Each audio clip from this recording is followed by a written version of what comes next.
É possível que na vida, às vezes, haja uma prosperidade aparente do ímpio, e você que está servindo a Deus está olhando e dizendo: e aí, Jesus?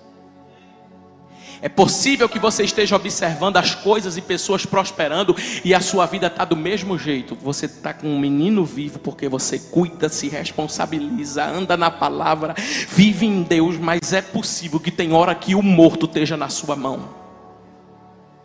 E o que é isso, pastor? Testes de Deus na sua vida. Porque o que você gerou está vivo, e se está vivo, fica tranquilo, está vivo, ninguém pode matar. A chamada está viva, a promessa está viva, o que Deus falou está vivo, o que vai acontecer está vivo, o que Deus determinou está vivo, o que vem por aí está vivo, não morreu não, mas o que eu estou carregando é um morto, mas o teu está vivo e vai voltar para a tua mão. Tem mais uma palavra. Então vieram 2 mulheres prostitutas ao rei e se puseram perante ele. E disse-lhe uma das mulheres: Senhor meu, eu e esta mulher moramos numa casa, e tive um filho, estando com ela na mesma casa. E sucedeu que ao 3º dia, depois do meu parto, teve um filho também esta mulher. Estávamos juntas, nenhum estranho estava conosco na casa, somente nós 2 naquela casa. E de noite morreu o filho desta mulher, portanto se deitara sobre ele. E se levantou à meia-noite e tirou o meu filho do meu lado, enquanto dormia a tua serva, e deitou no seu seio, e a seu filho morto deitou no meu seio. Versículo de número 21. Versículo de número 21. Deitou no meu seio. E levantando eu pela manhã para dar de mamar ao meu filho que estava morto, mas atentando que não era o filho que eu tinha tido, então disse a outra mulher. Versículo 22. Não, o vivo é o meu filho, e o teu é o morto. Porém esta disse: não, por certo o morto é teu filho, e o meu filho é o vivo. Assim falaram, em outras versões diz, assim discutiam perante o rei. Então disse o rei: esta diz que este que vive é meu filho, o teu filho é o morto. Esta outra diz: não, por certo o morto é teu filho, e o meu é o vivo. Então trazei-me uma espada. E trouxeram uma espada diante do rei. E disse o rei: dividi em 2 partes o menino vivo, e dai a metade a uma, e a metade a outra. Mas o versículo 26 diz assim: mas a mulher cuja o filho era o vivo falou ao rei, porque o seu coração se enterneceu por seu filho, e disse: Senhor meu, deixe que o menino viva, e por modo nenhum o mateis. Porém a outra dizia: nem teu e nem meu, dividi-o antes. Versículo 27. Então respondeu o rei e disse: dai a esta o menino vivo, e de maneira nenhuma o mateis, porque ela é a sua mãe. E todo Israel ouviu a sentença que dera o rei, e temeu ao rei, porque viram que nele havia sabedoria de Deus para fazer justiça. Pai, aqui está a tua palavra. Eu sou completamente dependente da tua ação. A tua palavra não precisa de complemento, mas da revelação do teu Espírito. E eu declaro que nada tenho a não ser o Senhor mesmo. E eu quero declarar, Senhor, que o Senhor fale nesta noite e não te cales, em nome de Jesus. E a igreja do Senhor diz: você pode sentar.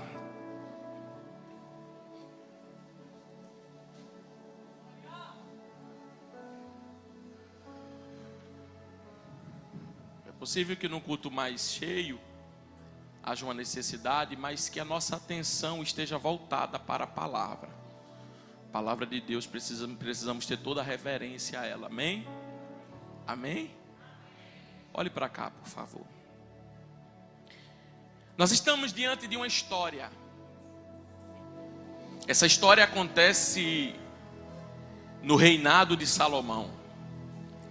Eu preciso fazer algumas considerações, porque nós estamos diante de um tema: sede firmes, sede firmes, sede firmes. Pela última vez, sede firmes. Nós estamos diante desse tema. Algumas considerações são necessárias. Nós não estamos falando de anos de reinado de Salomão. Nós estamos falando do início do seu reinado. E é importante nós observarmos algumas verdades. É que está havendo uma transição.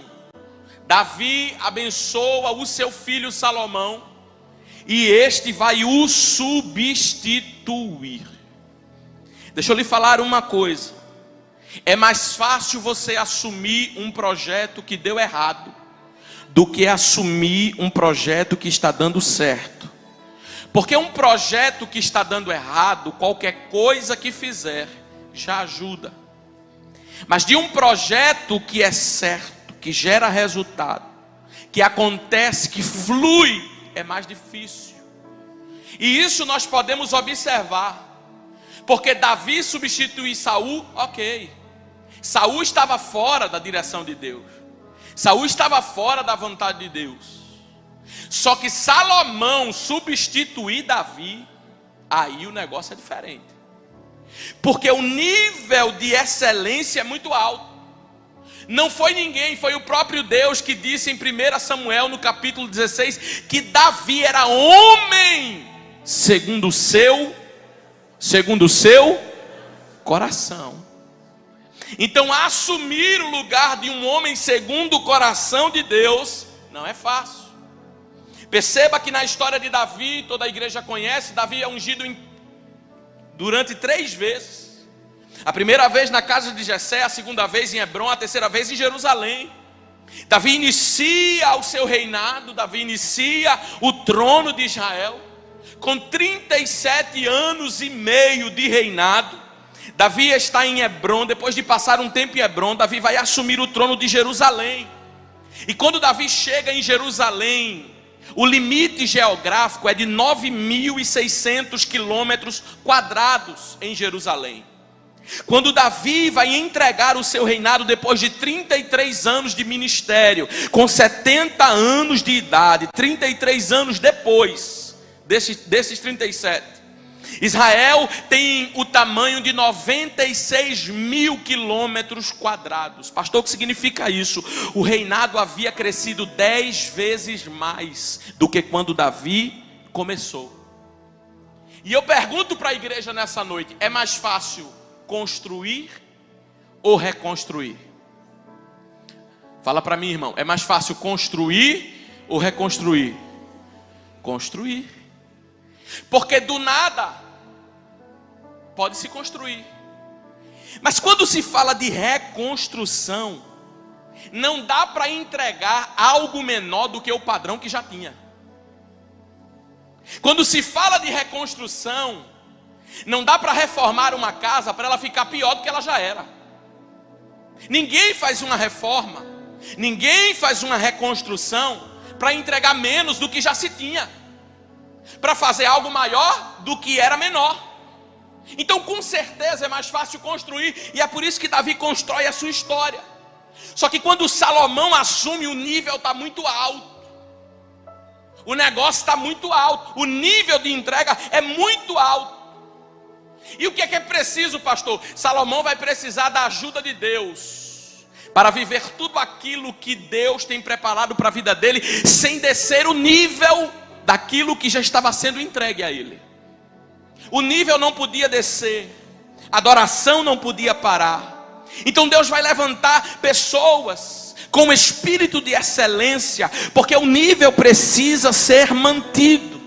E quando eu observo em 1 Reis, no capítulo de número 3, eu observo que Salomão fez algumas coisas para manter o nível. Diga comigo, Salomão fez algumas coisas para manter o nível alto. Diga pela segunda vez, Salomão fez algumas coisas para manter o nível alto. Primeira coisa, está escrito no capítulo 3. Não precisa você abrir, eu só vou citar. No capítulo 3, no versículo de número 2, não existia templo edificado e Salomão estava sacrificando ao Senhor em montes. Salomão estava adorando ao Senhor em montes, porque era com ele que ia ser levantado o templo. Você observa que Salomão está dizendo: a igreja não está construída, mas eu estou indo para lugares edificar esta igreja. Salomão não tem dificuldade de sair de casa para adorar a Deus. Salomão sabe o que é sair de casa para ir para o culto. Salomão sabe o que é sair de casa para vir à igreja. Salomão sabe o que é sair de casa para chegar diante da presença de Deus no culto, no templo. E nesse templo, que não era templo físico, eram lugares onde ele adorava a Deus. Ele está oferecendo sacrifícios. Por que Salomão faz isso? Porque ele não quer descer o nível da entrega, ele quer aumentar. E não dá para aumentar o nível da entrega em casa. Não dá para aumentar o nível da entrega sendo o seu próprio pastor. Para aumentar o nível da entrega tem que cultuar. Para aumentar o nível da entrega tem que entregar algo a Deus em adoração, em louvor, em glória, em majestade. Segunda coisa que Salomão fazia, versículo 3, estou no texto. Salomão amava ao Senhor. Salomão amava tanto a Deus que ele buscou a Deus. A epístola de João diz que se nós amamos a Deus, o amor do mundo não está em nós. E se nós amamos o mundo, o amor de Deus não está em nós. Então Salomão preferiu a Deus do que o mundo. Salomão, para não descer o nível, preferiu a Deus do que as coisas que o mundo tem para oferecer. O nível está muito alto de entrega, porque nós temos homens no nosso passado, na Bíblia Sagrada, que entregaram adorações a Deus. E para que eu possa continuar entregando, o que é que eu preciso fazer? Amar mais a Deus do que o mundo. Não amar o mundo e as suas concupiscências, porque elas passam. Mas a palavra de Deus, ela que permanece para sempre. Salomão também tem outra coisa que Salomão faz. Ele ora. E Salomão levanta a sua voz em adoração e diz assim: eu quero andar. Está escrito isso, estou lendo na Bíblia. Está escrito, 1 Reis capítulo 3, versículo 3. No mesmo modo que Deus orientou ao meu pai Davi. Ou seja, Salomão tinha Davi como uma referência de Deus em sua vida. Por quê, pastor? Porque a idade de Salomão é incomparável à idade de Davi. Davi tem uma experiência em idade. Davi já tem uma idade avançada. Salomão está começando. Só que Salomão, além de adorar, Salomão, além de ir para o culto, Salomão, além de amar o Senhor, ele vai fazer uma coisa. E qual é, pastor? Ele vai andar no mesmo caminho que Davi, seu pai, andou. Ou seja, não é porque Salomão é jovem que ele vai inovar o culto. Não é porque Salomão é jovem que ele vai trazer algo jovem para o culto. Porque o culto não tem idade, culto tem referência. Eu vou repetir, culto não tem idade, culto tem referência. Por isso que o mesmo culto que a gente faz para ancião, faz para adulto, faz para criança, a linguagem muda, mas a mensagem é a mesma. O culto não tem idade, porque é culto de jovem, precisa modificar algumas coisas, porque a idade dos jovens não vai permitir que os jovens acompanhem. Não, Salomão é jovem, mas ele está dizendo: os estatutos são o mesmo do que o meu pai seguia. Eu sigo aquilo que Davi seguia, eu faço aquilo. Eu não vivo no mundo de inovações, eu não estou criando nada novo. Eu continuo na lei do Senhor. E o problema da nossa geração é querer inventar. O problema da nossa geração é querer entretenimento. O problema da nossa geração é que tirou Deus do lugar do culto, tirou Deus do centro do culto, para ter alguma coisa para atrair alguém que nunca vai ser atraído, porque já está atraído no mundo. Só que Salomão está dizendo: eu não preciso fazer nada, eu só preciso fazer aquilo que o meu pai fazia. Eu só preciso conhecer o Deus do meu pai. Eu só preciso adorar o Deus do meu pai. Eu só preciso exaltar o Deus do meu pai. Eu vim nesta noite dizer à igreja do Senhor: nós não vamos mudar a nossa forma de adorar, nós não vamos inovar na nossa forma de adorar, porque o mesmo Deus que estabeleceu a adoração no passado continua estabelecendo hoje. Eu sei que o mundo é moderno, eu sei que as palmas estão substituindo glória, que o assobio está substituindo línguas estranhas, mas eu quero dizer no Conarec 2025 que se nós não voltarmos a olhar para a palavra e seguir como Deus mandou fazer, Deus não vai ficar nos nossos cultos. Mas se nós continuarmos seguindo o padrão, se nós continuarmos seguindo a Bíblia, Deus vai descer na casa e o nome dele vai ser glorificado.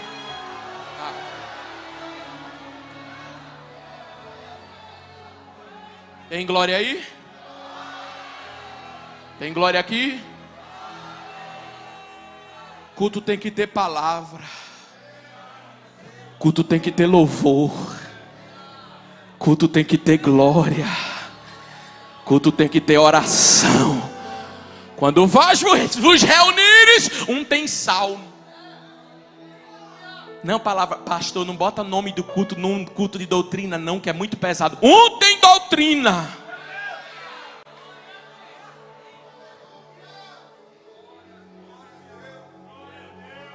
Um tem cânticos. Não muda o padrão do culto, não muda o padrão do culto, não muda o padrão do culto. Porque senão o nível vai descer. O nível vai descer, o nível vai descer. Mas escute. Escute.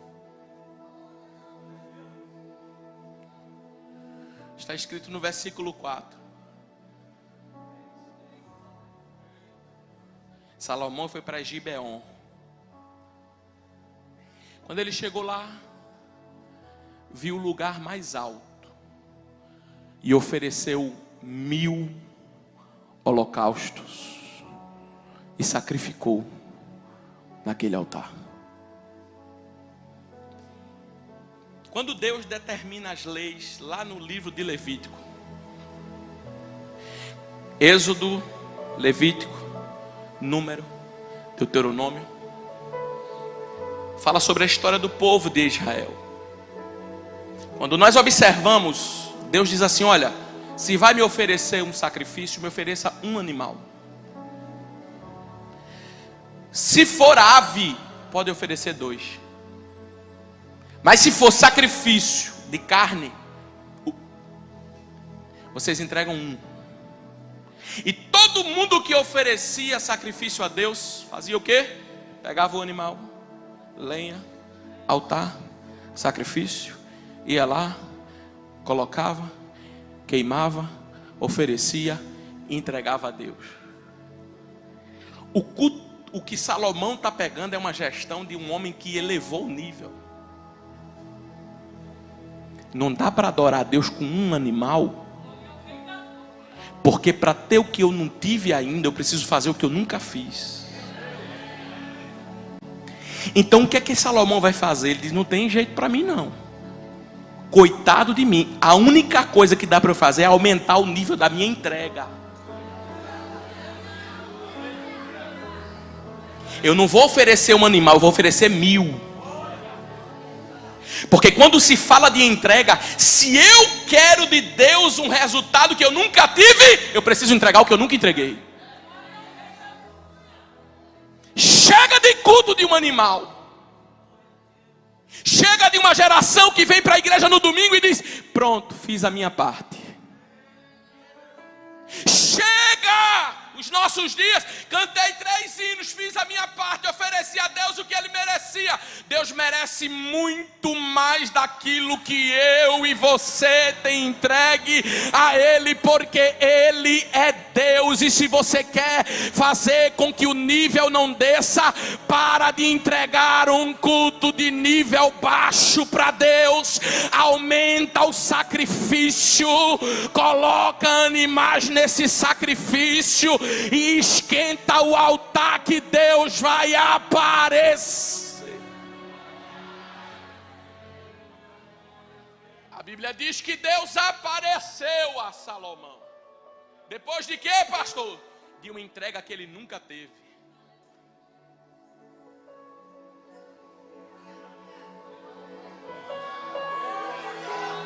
Interessante é que a geração de hoje está dizendo: Deus apareceu para mim, não entrega nada para Deus. E está mentindo, dizendo que Deus está aparecendo. Antigamente, quando se fazia um congresso na igreja, um congresso de avivamento, um congresso, caravanas vinham de lugares longes para adorar a Deus. Aí tem gente que oferecia 1000 holocaustos lá no mundo para Satanás e quer entregar um cordeirinho para Deus. Irmão, eu passei um dia desse no carro e um irmão me cutucou e disse: olha para aí o que eu fazia. Eu ficava nesse sol quente andando, gastando o dinheiro que eu não tinha para comprar uma bebida que ia me fazer mal. Ficava o dia inteirinho no sol, atrás de um trio elétrico, com um homem de carne, com um homem pó e cinza em cima. Eu dançava o dia todinho, ia para casa trocar minha roupa para me preparar para ir de noite. Às vezes virava a madrugada, tomava 50 energéticos e não sei como eu não morri. E eu dançava, ficava no sábado, fazia prévia na sexta, entrava na segunda, fazia a entrega na terça, entrava na quarta de cinza. Minha vida era uma cinza só. E é interessante que 1h30 de culto está inquietando pessoas. Interessante que 1h30 de culto é muita coisa para você, e você acha que fez muito para Deus, porque se o pastor passar do horário não tem limite, igreja bagunçada. Mas os cultos, nós vamos aumentar o nível da adoração. Não me entregue para Deus menos do que você entregou no mundo para Satanás. Cadê a adoração? Cadê a adoração? Cadê a adoração? Cadê? Cadê a adoração? Cadê a adoração? Cadê a adoração? Cadê a adoração? Cadê a adoração? Se precisar bater o relógio 10 horas, a gente fica. Me dá retorno aqui. Se precisar bater o relógio 10h30, lamento muito, a gente fica. Se precisar bater o relógio de 11 horas da noite, a gente fica. Porque eu vou entregar para Deus o que eu não entreguei, até que Ele apareça, até que Ele cresça, até que Ele desça, até que Ele venha, até que Ele encha a casa de novo.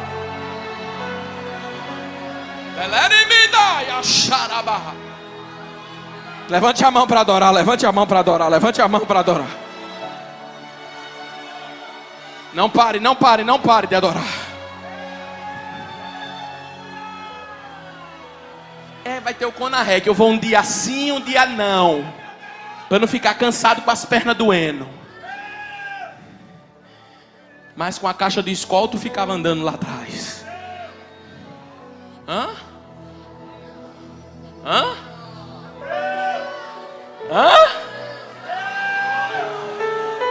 Salomão disse: 1000 holocaustos. Deus aparece. E Deus olha para Salomão. Muitos homens pediram muitas coisas a Deus na Bíblia, mas Deus olhou para Salomão e disse: o que é que tu quer que eu faça? Antigo Testamento, Salomão. Novo Testamento, cego Bartimeu. O que queres que eu te faça? Por que que Deus pergunta o que quer que eu faça? Por causa dessa entrega. Porque João 15, se tiver em mim e a minha palavra tiver em vós, que queres que eu te faça? Pedireis o que quiser, e vos será, e vos será. Aí Salomão ora, Deus aparece. O que é que você quer? Riqueza, bens, casa, vida longa, morte dos seus inimigos. Sabedoria, discernimento. Porque, Senhor, eu sou um jovem. Quem pode se colocar diante do teu grande povo, Senhor? Eu quero sabedoria. Salomão termina de pedir, Deus diz: gostei do seu pedido, vou cumprir. Porque Deus não demorou para atender Salomão por causa de uma coisa. Porque Deus queria alguém sábio e Salomão queria ser sábio. E Deus diz: o propósito dele está unido ao meu. Então, como o propósito dele está unido ao meu, não tem fila de espera. Quando o teu propósito está unido com o propósito de Deus, não tem fila de espera. Ele diz: vou fazer agora. Salomão começa a voltar para Jerusalém. A arca da aliança entra, sacrifícios, holocaustos, ofertas pacíficas, comunhão, banquete. O palácio está em festa. Salomão tem uma questão para ser resolvida. A sabedoria que Salomão pediu a Deus não demorou para ser testada. E cuidado com aquilo que você está pedindo a Deus. Pastor, eu quero ser cheio do Espírito Santo. Jesus viu o diabo cara a cara porque ele estava cheio do Espírito Santo. Não demora para ser testado aquilo que você pede, não. Salomão pede sabedoria. O que é que aparece na frente de Salomão? Um problema dos grandes. Sabedoria, um problema quase que insolucionável. Por quê, pastor? Porque nesse problema, a mulher que relata, ela diz assim: não tinha ninguém em casa a não ser eu e ela. Era um crime que tinha acontecido, era uma evidência que tinha acontecido, mas sem testemunha, sem provas e sem certeza de que a verdade tinha acontecido, da verdade que tinha acontecido naquele lugar. E agora, pastor, como resolver? Com a sabedoria de Deus. A Bíblia diz que essa mulher vai e elas se apresentam. E eu acho interessante uma coisa: elas não podiam entrar no palácio, porque o texto vai dizer que essas mulheres eram elas eram o que, irmãos? E diante das três leis de Israel, civil, moral e religiosa, a lei não permitia que por elas serem prostitutas, a causa dela fossem julgadas, e nem que muito menos elas pudessem entrar na presença do rei. Porque elas não estavam subordinadas à lei. Elas estavam às margens da lei. Então marginal é isso, aquele que está à margem da lei. E quem não está debaixo dos deveres, também não pode desfrutar dos benefícios. E quando alguém vai informar para Salomão e diz: Salomão, tem um caso para você resolver, pode entrar. Ele diz: mas antes eu quero dizer para você que quem está aí não pode entrar na sala do trono, porque essas mulheres que estão aí são prostitutas. Salomão disse: deixa elas entrarem. Segundo a lei civil, moral e religiosa não podia entrar. Salomão disse: deixa entrar. O que foi que Salomão fez? Ele abriu a sala do trono. Ele manifestou o julgamento à causa delas. O que é isso, pastor? Cantamos aqui no hino em que ofertamos a Deus graça. Pastor Antônio Gilberto diz que existem relampeios da graça no Antigo Testamento, e esse é um deles. Elas não podiam entrar por merecimento, mas Salomão disse: merecimento não, mas por graça elas entram. Nenhum de nós pode bater no peito nessa noite e dizer: eu mereço isso, eu mereço aquilo, eu mereço isso, eu mereço aquilo. Só que eu quero te dizer uma coisa, e levanta a mão que eu vou profetizar sobre a tua vida. Mesmo sem merecer, a sala do trono está aberta. Eu vou repetir, mesmo sem merecer, a sala do trono está aberta, o rei está sentado no trono da Reviver em Cristo, nestes dias de audiência, e audiências reais estão acontecendo, e mesmo sem merecer, o rei vai julgar causas, o rei vai resolver problemas, o rei vai fazer milagre, o rei vai trabalhar em situações, o rei vai responder orações, porque o nome disso é graça, é graça, é graça. O trono da graça se abriu para mim, o trono da graça se abriu para você aqui nessa noite, e Deus está dizendo: entra na minha presença. Não mereço, eu vivo uma vida dúbia, mas entra, vai entrando, porque tu entraste de uma forma, mas tu vai sair completamente diferente.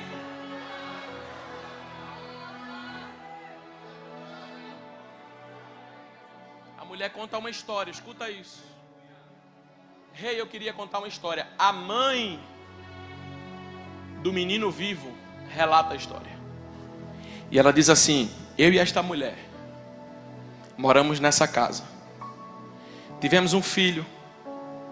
Ao terceiro dia, ela também teve um filho. Ao terceiro dia, ela teve um filho. Certa noite ela estava dormindo, na casa não tinha ninguém. Ela deitou em cima do filho, matou o filho. Eu estava dormindo, ela pegou meu filho, que estava vivo, colocou nos seus braços, pegou o morto, colocou nos meus braços. E eu peço, rei, que você julgue a minha causa. Eu preciso extrair algumas lições e depois eu vou orar. A primeira lição: essas mulheres estavam sobre a mesma casa. Essas mulheres estavam sobre a mesma... Fale comigo. Essas mulheres estavam sob a mesma casa. O que significa isso, pastor? A oportunidade para uma era a mesma oportunidade para outra. O que gerou na vida de uma, gerou na vida da outra. O alimento que se tinha na casa comia uma e comia a outra. A limpeza que se tinha na casa desfrutava uma e desfrutava a outra. A água que utilizava na casa desfrutava uma e desfrutava a outra. Por quê? Para que ninguém diga que não teve oportunidade. Todos estão na casa e a oportunidade para todos é a mesma. Todos estão na casa e a oportunidade de Deus é a mesma. Quando você observa nos evangelhos, quando você observa na Bíblia, você vê que na mesma mesa que sentou João, sentou Judas. Na mesma mesa que sentou Ziba, sentou Mefibosete. Na mesma mesa que sentou Amã, sentou Esther.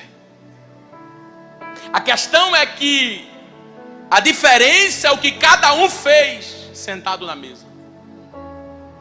A diferença é que como cada um aproveitou sentado na mesa.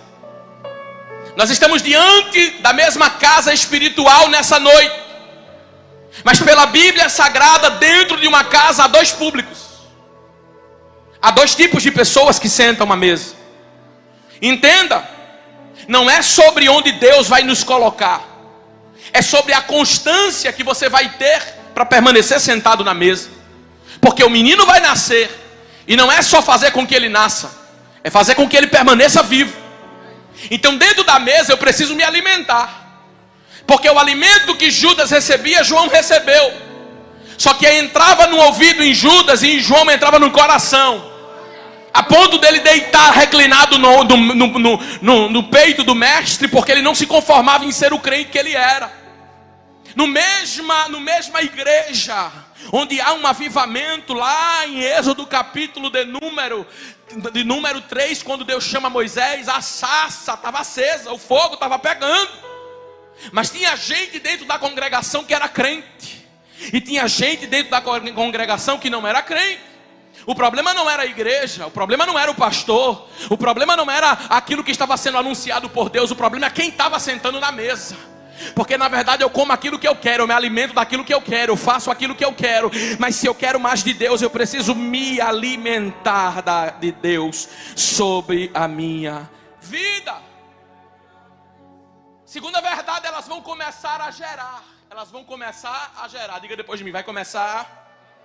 Fala comigo forte, vai começar a gerar.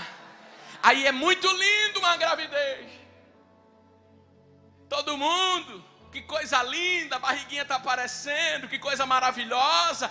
Olha, daqui a pouco cresce mais um pouquinho, que coisa linda. Mas lembra que elas eram prostitutas? Esse gerar precisava acontecer na vida delas para elas deixarem de ser o que elas eram. Porque enquanto você não gerar, você não vai deixar de ser quem você é. Enquanto você entrar vazio e sair vazio, você não vai deixar de ser quem você é. Enquanto você não mudar o nível de sacrifício para o teu culto, você não vai deixar de ser quem você é. Mas no dia que você decidir, vou gerar de Deus na minha vida, algo vai mudar. Por quê, pastor? Porque uma coisa muito sublime aconteceu. A gravidez chegou e a prostituição foi interrompida. Quem é que quer deitar com uma prostituta? Grávida. Então o que estava sendo gerado estava impedindo que aquela ação continuasse. A diferença daquelas mulheres é que elas eram prostitutas até gerar. Você pode observar que no texto o final do nome é esta mulher. Já não se trata mais como prostituta, porque ela gerou e começou a deixar nascer. E começou a deixar nascer. E gerar começa com compromisso. Gerar começa com envolvimento. Esse gerar é um interromper de um ciclo. O ciclo lá do mundo. E aquilo que foi gerado, talvez em quem gerou, não foi desejado. Por quê? Porque eu vou ter que interromper o que eu estava fazendo. Volta ao retorno que estava. Eu vou interromper o que eu estava fazendo. E agora vou ter exclusividade. Porque já que eu estou gerando, eu tenho que ter alguns cuidados. É verdade. Porque esse gerar vai te gerar um comprometimento. E é por isso que igreja que gera em Deus é uma igreja comprometida. Não é uma igreja visitante, é uma igreja que se compromete. Vou falar uma coisa para você. Não é uma igreja que visita, é uma igreja que habita. Não é uma igreja de vez em quando, é uma igreja que está. Não é uma igreja que faz hoje e amanhã não faz. É uma igreja que vive em constante oração, que vive em constante louvor. Porque na verdade eu estou querendo gerar. E se eu estou querendo gerar, os meus costumes já começaram a mudar. Porque vai crescer a barriga, vai crescer as coisas, vai crescer o meu compromisso, vai crescer o meu comprometimento. E eu vou gerar algo de Deus sobre a minha vida.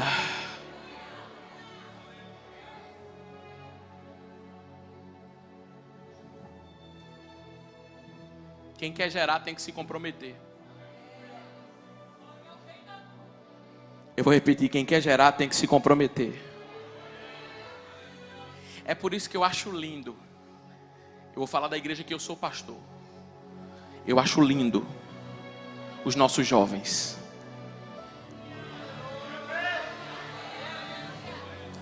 Eu vou passando no corredor, tem uma ali com um negócio na mão. A outra segurando o livrinho para dar aula para as crianças. O outro fazendo algo para Jesus. O outro, olha aqui, olha o que tem de jovem trabalhando. Olha aqui esse menino ali na câmera. Levanta a mão ali, meu filho, um jovenzinho. Olha ali em cima do mezanino, um jovenzinho. Peraí, vou fazer melhor. Cadê os jovens da juventude da igreja? Fica de pé os jovens, fica de pé agora. Fica de pé os jovens Isso, fica. Fica de pé, olha para cá igreja, olha para cá. Cadê os jovens? Só os jovens, um glória a Deus. Só os jovens, um glória a Deus. O que está acontecendo com vocês? Vocês estão com a câmera na mão para não estar com um copo de cerveja lá no mundo.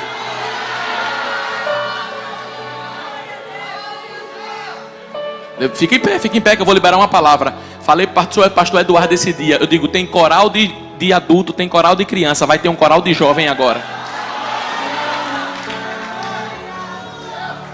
Vamos levantar um ministério de teatro para os jovens aqui na igreja.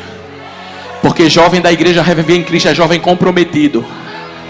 É jovem que cumpre escara, leva carão. Chega antes de todo mundo chegar e sai depois de todo mundo sair, porque está envolvido. A gestação impediu que a mulher voltasse para a vida que ela tenha. O que Deus está gerando em vocês, jovens, está impedindo que vocês voltem para a vida que vocês tinham. Levanta a mão comigo, igreja. Eu vou profetizar sobre a juventude. Vocês estão representando a juventude da igreja. Estão representando a juventude dos adolescentes da igreja. Esses jovens serão envolvidos e mais envolvidos e mais envolvidos. Porque envolvidos serão desenvolvidos. Envolvidos serão desenvolvidos.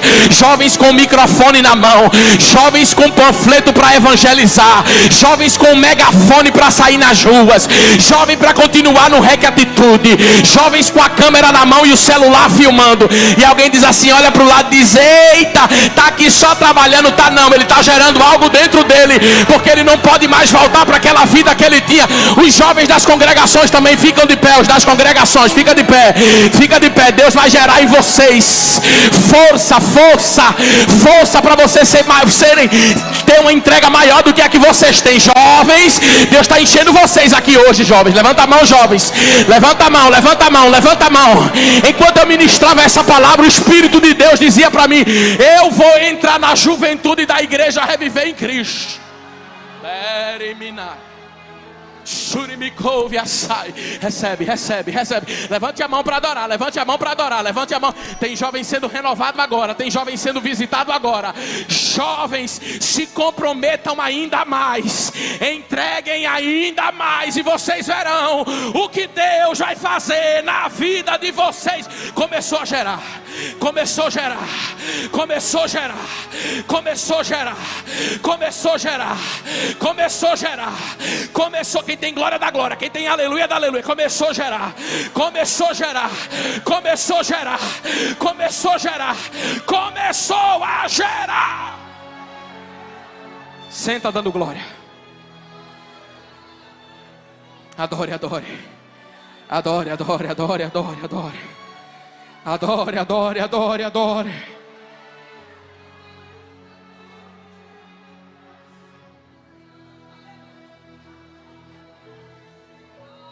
Primeiro é gerar.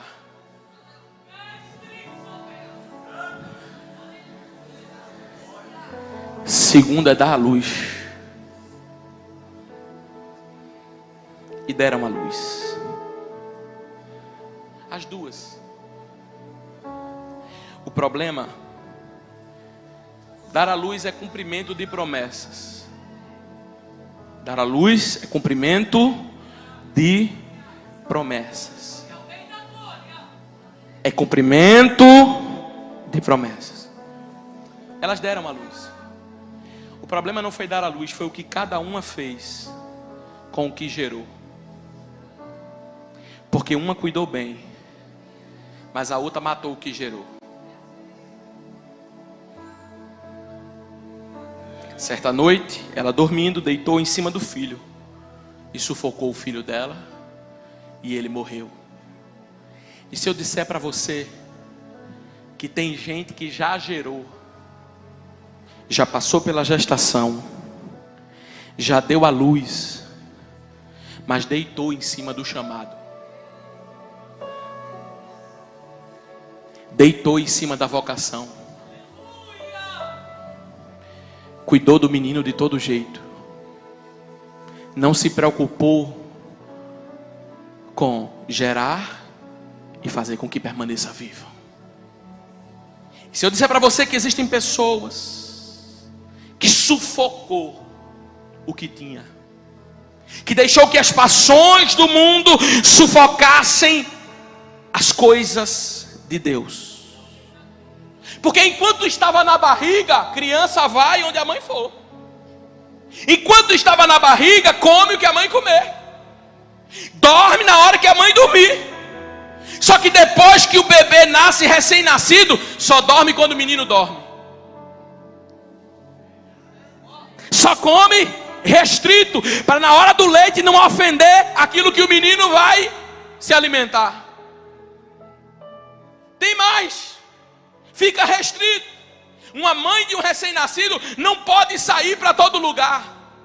Por quê, pastor? Porque ela está fazendo um sacrifício, porque ela gerou e ela sabe que passou 9 meses para gerar e deu trabalho. Aí existe uma coisa chamada renúncia. Para segurarmos vivo aquilo que Deus nos deu, vamos precisar renunciar.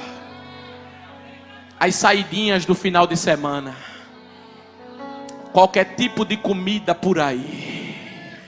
O que estamos nos alimentando, porque a criança precisa permanecer viva. A hora de comermos, a hora de dormirmos, olha a disciplina, olha a regra, porque a criança está sendo carregada. O problema não é gerar, é o que eu faço com aquilo que eu gerei, porque o sono da mulher foi maior que o sonho dela. Eu sei que o Glória já saiu daqui, já foi para o outro lado da rua, mas deixa eu dizer uma coisa para você: o que Deus gerou em você, faça sol, faça chuva, você vai permanecer vivo em nome de Jesus. Mas pastor, eu fico noite sem dormir porque gerei. Vai valer a pena. Pastor, tem hora que eu não aguento porque a luta está crescendo. Vai valer a pena. Uma mãe de recém-nascido sabe o que eu estou falando. O menino chora, o cansaço vem, os seios crescem, a dor aumenta, o sofrimento aumenta, mas quando o menino vai crescendo, ela olha para o menino e diz assim: valeu a pena passar por tudo isso, valeu a pena cuidar, olha como ele está cheiroso, olha como ele está bonito, olha o fruto do meu trabalho aqui, olha o que está acontecendo. O menino vai ficar vivo, o menino não vai morrer. O menino não vai morrer. O teu ministério não vai morrer. A tua chamada não vai morrer. O que Deus tem na tua vida não vai morrer. O que Deus tem na tua história não vai morrer. Levante a mão para adorar. Levante a mão para adorar. Não vai morrer. Dá trabalho, mas vale a pena. Causa choro, mas vale a pena. Traz sofrimento, mas vale a pena. O menino vai ficar vivo. Vivo.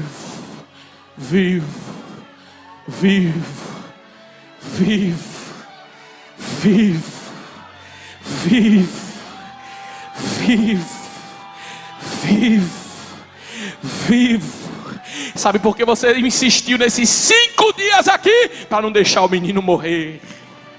Sabe por que você está com a Bíblia aberta na tua casa todo dia fazendo devocional? Para não deixar o menino morrer. Eu quero liberar uma palavra para você. Continua, meu filho, continua, minha filha. Continua, porque o menino não pode morrer. O menino não pode morrer. O menino precisa estar vivo. Quem tem glória, dê glória.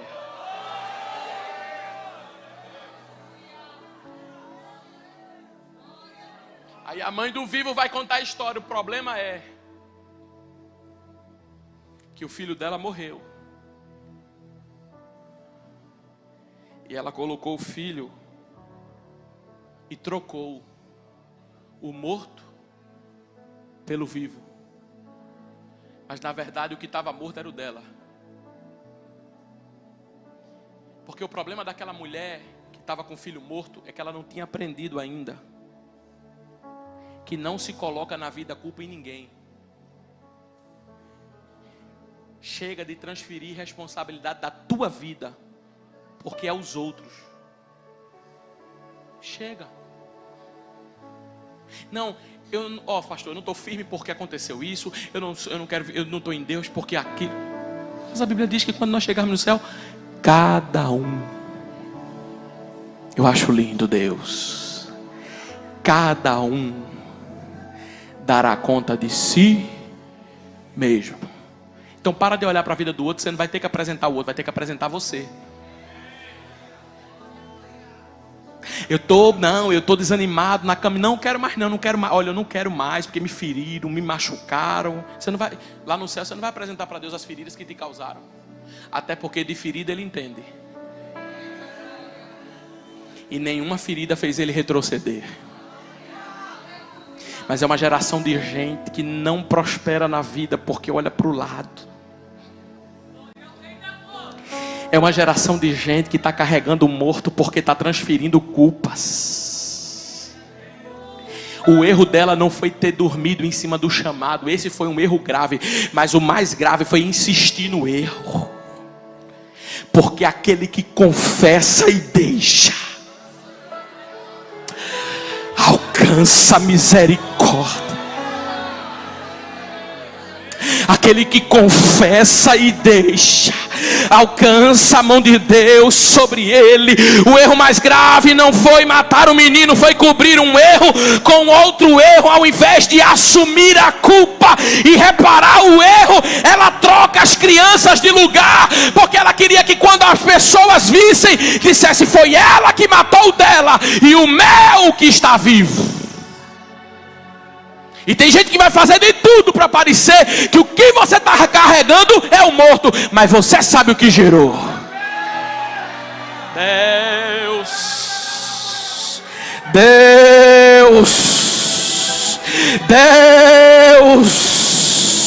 Deus, pastor, e aí? Quando a mãe verdadeira, escuta isso, a mãe de verdade, ela conhece o que gera. E eu não estou falando de mãe aqui não, viu? Mãe, pai, tudo. Isso é uma simbologia.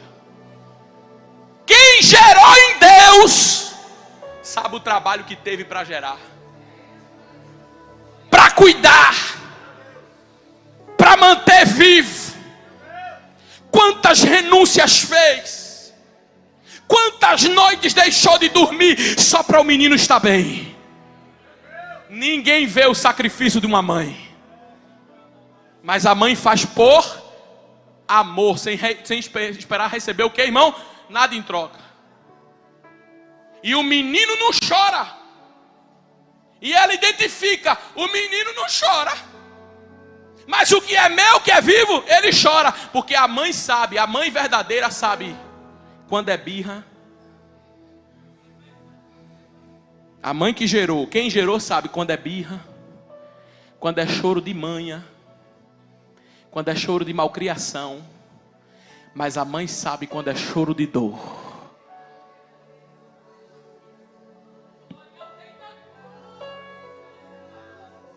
Eu nunca esqueço, minha filha era pequena, tinha 3 anos.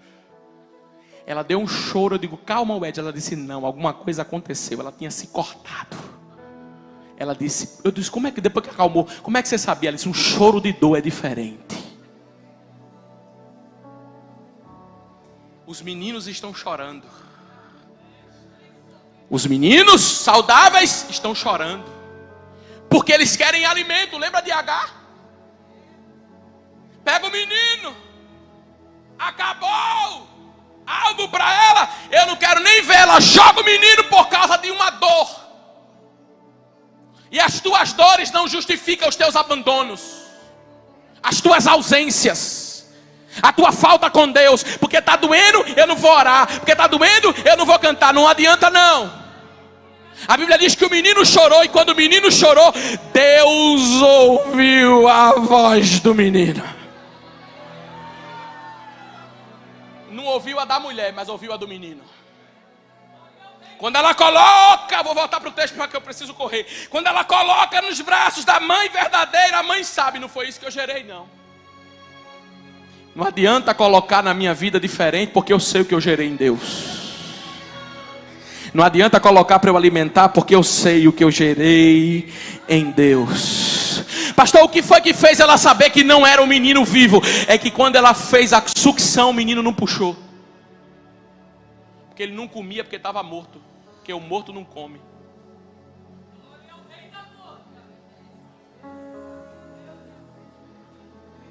O morto, quando a sucção vem para a boca dele,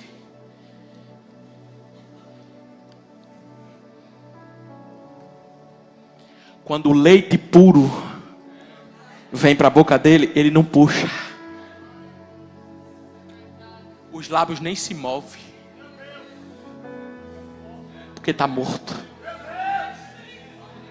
A mãe: vai meu filho, vai meu filho. Ele não abre o olho, ele não puxa leite, ele não faz sacrifício, ele não canta, ele não adora, ele não levanta a mão, ele não faz sacrifício, ele não vem para o culto, ele não faz nada para Deus nessa vida, ele não medita na palavra, ele não come o fruto da verdade, porque está morto. E a mãe disse: esse está morto. E não dá para alimentar o que já morreu. Eu vou repetir, não dá para alimentar o que já morreu. Eu vou repetir pela terceira vez, não dá para alimentar o que já morreu. Porque o problema, escuta isso, o problema da mãe do filho morto foi porque quando o morreu, ela não enterrou. Davi, antes de Salomão nascer, tem um filho, fruto de adultério. Fruto de adultério. O filho nasce. Mas a Bíblia diz que por ser fruto de adultério já nasce doente. Deus não impediu que nascesse, mas nasceu e nasceu doente. Porque era fruto de algo que não agradava a Deus. E a Bíblia diz, no 7º dia, o menino morreu. Quando o menino morre, enquanto ele está vivo, Davi está chorando. Quando o menino morre, ele se levanta, lava o rosto, unge a cabeça, senta na mesa, se alimenta. Os soldados dizem, não estou entendendo. Enquanto o menino estava vivo, você estava chorando. Quando ele está morto, você está sentado comendo? Ele diz, enquanto ele estava vivo, havia esperança que ele se levantasse. Mas já que ele morreu, eu tenho que enterrar o que morreu. Sabe por que tem gente que não rompeu na vida ainda? Porque não enterrou o que morreu e o que passou. Aconteceu há 10 anos atrás, mas está fazendo você sofrer ainda hoje. Aconteceu há 5 dias atrás, mas está fazendo você sofrer até agora. Só que Deus me traz aqui nessa noite para dizer para você, morreu em terra. Esquecendo-me das coisas que para trás ficam. Eu prossigo para aquelas que estão diante de mim. Mais disseram, mais falaram, mais fizeram, não importa. José prosperou quando ele diz, Manassés, foi o que? Tem que me lembrar o que foi que fizeram comigo, porque eu esqueci. Porque eu enterrei, eu não deixei vivo. E o problema da mãe que está com morto é carregar o morto, carregar a lembrança de morto, carregar coisa de morto na vida, quando já tem que sepultar, porque já está morto. Já está morto. Já está morto. Aí Salomão chega no veredito final. Porque quem está contando a história é a mãe. E Salomão precisa de Deus para discernir o que está acontecendo. E discernir só discerne pela palavra. Só discerne o menino que se alimenta. Por quê, pastor? Porque discernimento fora da palavra é emoção. Discernimento fora da palavra tem que olhar o signo. Tem que olhar a sorte.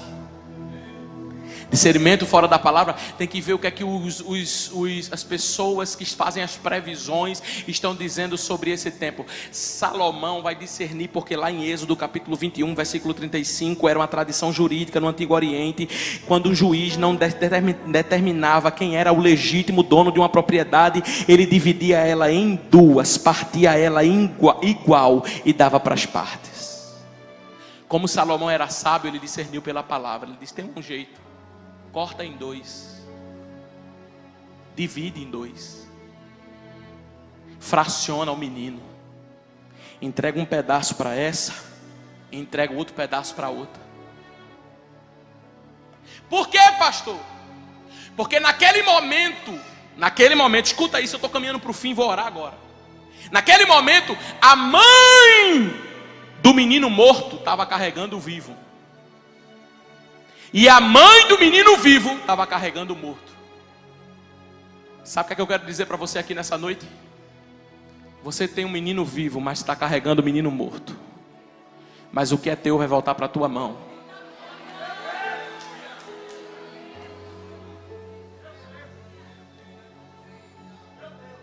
Não, você não entendeu não, mas eu vou liberar.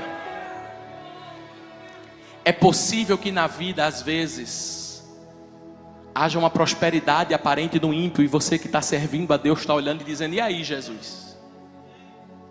É possível que você esteja observando as coisas e pessoas prosperando e a sua vida está do mesmo jeito. Você está com um menino vivo porque você cuida, se responsabiliza, anda na palavra, vive em Deus. Mas é possível que tem hora que o morto esteja na sua mão. E o que é isso, pastor? Testes de Deus na sua vida. Porque o que você gerou está vivo. E se está vivo, fica tranquilo, está vivo, ninguém pode matar.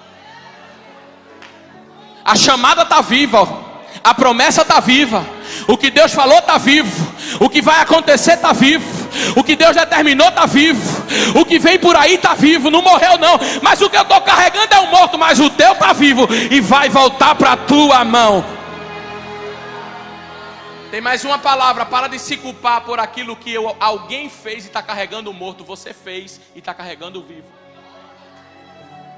Para com esse espírito de culpa, porque alguém não quis manter o menino vivo e você teve que seguir em frente. Deus está entrando nas emoções de uma mulher aqui nessa noite. Deus está entrando nas emoções de uma mulher que está se perguntando: Senhor, o que é que eu tenho feito de errado? Por que está acontecendo? Deus manda te dizer: você está carregando o vivo. Não se preocupa não se alguém deitou em cima do chamado, deitou em cima da promessa, porque o teu está vivo, está vivo, está vivo, está vivo, está vivo, está vivo, está vivo, está vivo. Eita, que eu estou sentindo Deus aqui, irmão. Está vivo, está vivo, está vivo, está vivo. O menino está vivo, ele não morreu, ele está vivo. O que é que Salomão faz? Pega o menino vivo, corta ele no meio. Quem gerou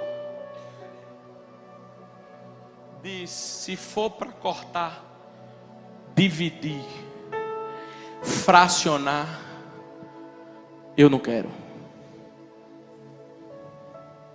Eu deixo vivo, mas deixo inteiro. Porque o que divide não tem parte com Deus. O divisor não tem parte com Deus, não. Porque a mãe do vivo, ela diz assim: eu perco, sofro, saio como errada na história, mas o menino fica inteiro.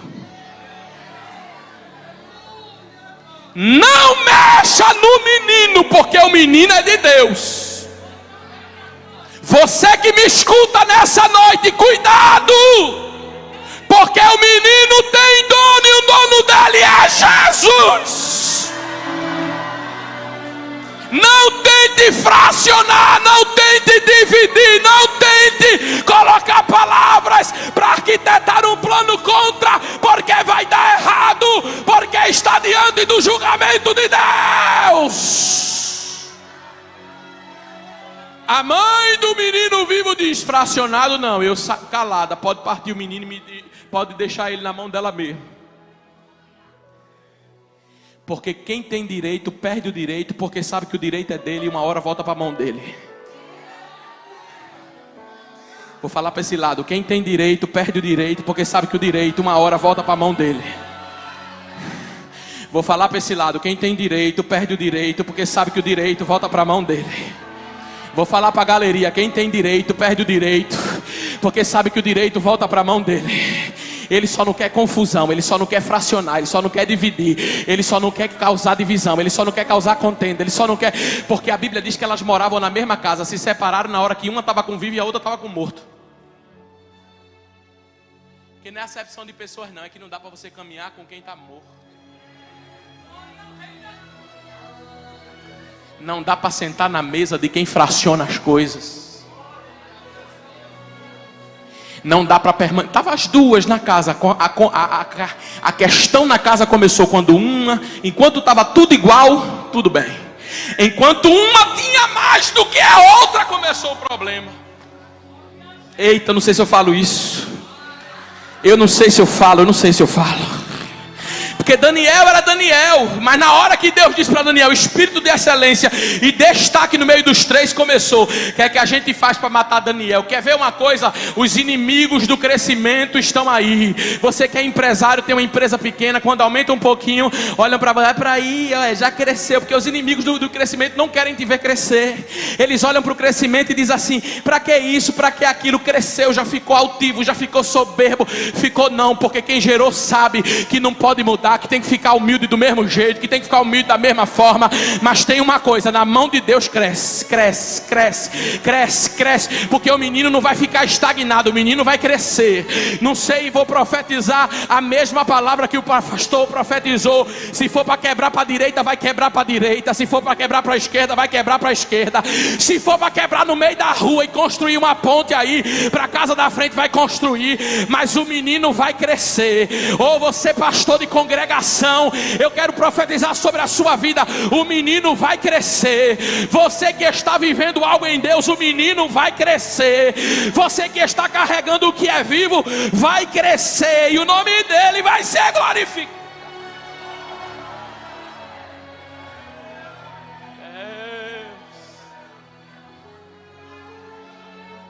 Só que quando a mulher está carregando o morto, a mãe do vivo corre logo para o rei. Ela diz: não dá para ficar dividindo o teto com quem está morto. O mundo não entende.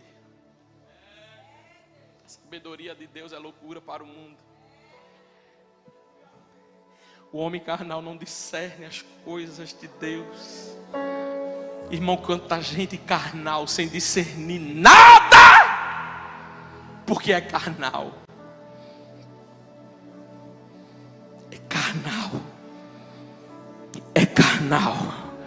Mas quando a mãe do menino vivo disse: traga a espada, corta ele no meio, ela diz: deixa vivo, deixa aqui vivo. Porque o desejo do teu coração é ser abençoado, mas que os outros também sejam. Sabe qual é o maior desejo de alguém que gera em Deus? É ver outros meninos vivos. Olha para cá. Olha para cá. Sabe qual é o maior desejo de alguém que já gerou numa vida? É fazer com que nós sejamos firmes.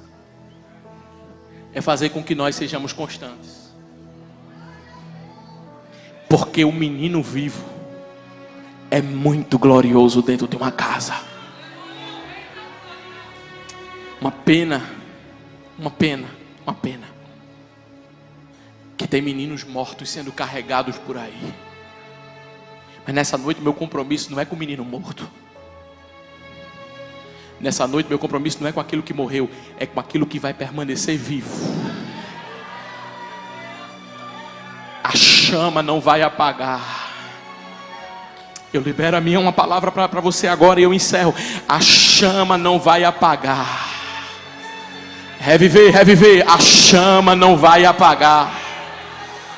Você sabe o que você gerou.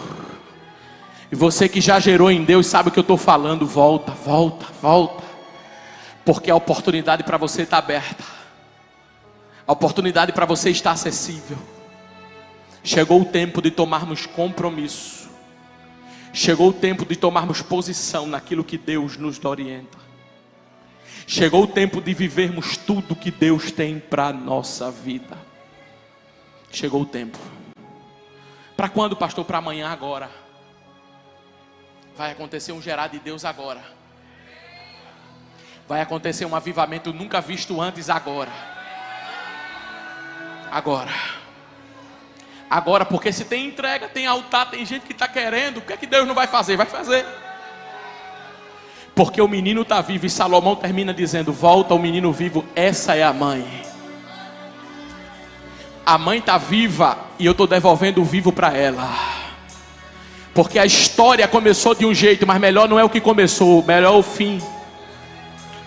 Melhor não é o princípio das coisas, melhor é o fim das coisas. Deixa eu liberar uma palavra sobre a tua vida. Suporta mais um pouco. Porque para crente que vence não é crente que enfrenta, é crente que suporta. E você está aqui nessa noite e pensou e dizer assim: não, não dá, não dá, não dá. Suporta mais um pouco que o menino está vivo e está voltando para a tua mão. Eita, eita Jesus. Suporta mais um pouco que o menino está vivo e o rei está sentenciando a causa. Estamos na sala do trono, estamos na sala do trono e o rei pegou a caneta dele. Ei. Era festa no palácio, não era dia de reunião. Tá feriado por aí, tá tudo fechado. Mas se a caneta de Deus nessa noite assinar,